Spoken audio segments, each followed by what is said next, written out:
Mom and myself in the living room. Trust me, Mom, I can build a field with my bare hands all by myself. I know exactly how far apart each base should be. The total number of feet from home plate around the bases back to home plate is 240 feet. It is 60 feet from home plate to first base and 60 feet from first base to second base.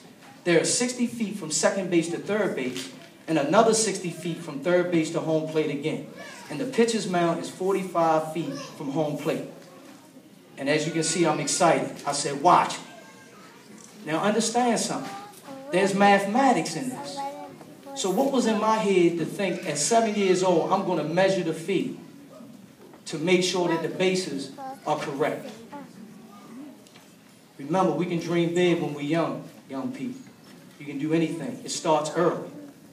Bruiser began to create his baseball field starting with home plate. A few hours after Bruiser started his project, Scott and Vernon, two neighborhood friends, came by. "What are you doing with a shovel?" asked Scott.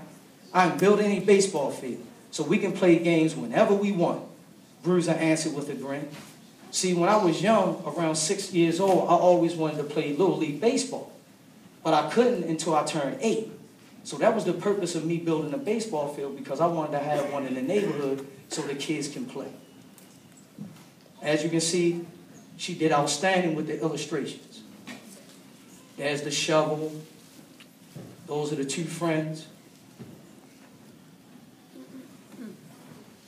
Okay? Now listen to how kids try to discourage you from your dream.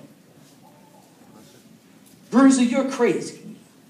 There's no way you're going to build a baseball field," snickered Vernon. "Watch me. You're going to say, 'That's big,' when I'm done." "Hey, you guys, want to help?" asked Bruiser. "No thanks," replied Scott and Vernon. "We're going back to the pool."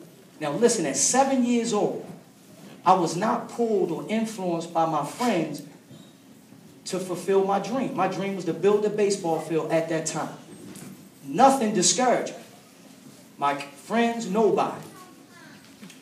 "Fine, have it your way. I bet you both be back to play on the field when I'm finished. You will see." Now, I'm not going to read the whole book, but I wanted you all to understand something.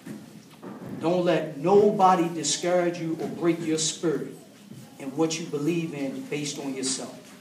Don't let your situation, if you got just your mom raising you, your dad raising you, you know, you've been through some adversity, whatever it is, you can come out of your situation. I grew up in a tough environment, but I listened to those that cared about me.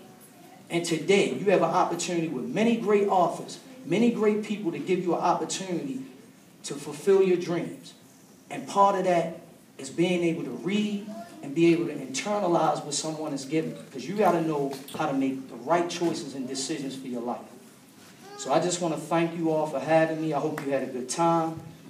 Please feel free. I'll be here for the next couple hours if you want to talk, any questions you want to ask me. But young people, please don't take this for granted. When I was coming up, we didn't have this. So please, your parents came out. They are your true heroes. I've been to 43 countries. I've been all over the world, met all kinds of influential people. But the most important people are the people that sow into you that you can touch. Not those that are fictitious when you can see them on a screen. And trust me, they're just like you and I, going through the same struggles. So believe in yourself, young people. Support this year after year. I want to thank Ms. Taylor. You've done an outstanding job, Choo. I appreciate you. Thank you, everybody.